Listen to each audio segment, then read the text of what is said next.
শুধু নিরাপত্তা নয়, সমৃদ্ধি বৃদ্ধির জন্য ওয়ারড্রোবে রাখুন এই ছোট্ট জিনিস। কখনো অর্থের অভাব হবে না। বাস্তুশাস্ত্র অনুসারে ঘরে উপস্থিত জিনিসগুলি থেকে ইতিবাচক বা নেতিবাচক শক্তি নির্গত হয়, আর সেগুলি মাথায় রেখে ঘর সাজানো ও বাড়ি কেনা উচিত। বাস্তুশাস্ত্র অনুসারে অনেক সময় টাকা যেখানে রাখা হয় তার কারণেও এই সমস্যা দেখা দেয়। আলমারিতে কোন জিনিস রাখলে লক্ষ্মীর অসীম কৃপা বজায় থাকবে তা জেনে নিন। কোন দিকে ওয়ারড্রোব রাখবেন? বাস্তুশাস্ত্র অনুসারে পোশাকটি সর্বদা দক্ষিণের দেওয়াল ঘেঁষে রাখা উচিত। এটি খোলার সময় উত্তর দিকে দরজা খুলুন। এটি করলে ধন সম্পদের পাশাপাশি সুখ ও সমৃদ্ধি আসে। কোন জিনিসগুলি আলমারিতে রাখবেন?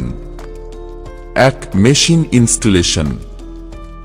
বাস্তুশাস্ত্র অনুসারে ঐশ্বর্য বৃদ্ধি যন্ত্র আলমারি বা ভল্টে স্থাপন করা যেতে পারে। এই যন্ত্রটির যথাযথভাবে পূজা করার পর যন্ত্রটিকে একটি লাল রঙের পরিষ্কার কাপড়ে রেখে আলমারিতে রাখুন।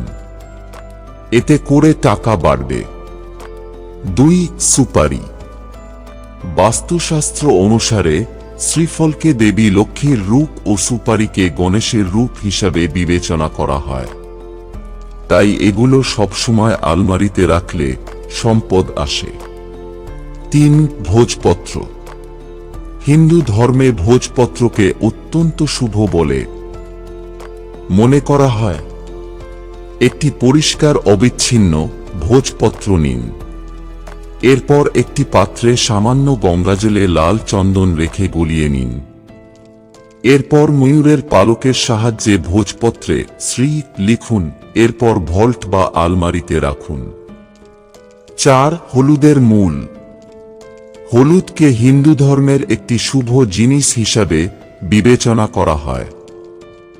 সুখ, সমৃদ্ধি ও ধনসম্পদের জন্য হলুদ রঙের কাপড়ে হলুদ, কাউরি, রৌপ্য এবং তামার মুদ্রার একটি পিণ্ড বেঁধে রাখুন। এরপর সেটি আলমারি বা ভল্টে রাখতে পারেন। বন্ধুরা, ভিডিওটি ভালো লাগলে লাইক করুন এবং আমাদের চ্যানেলে নতুন হয়ে থাকলে সাবস্ক্রাইব করুন। ধন্যবাদ। আপনার দিনটি শুভ হোক।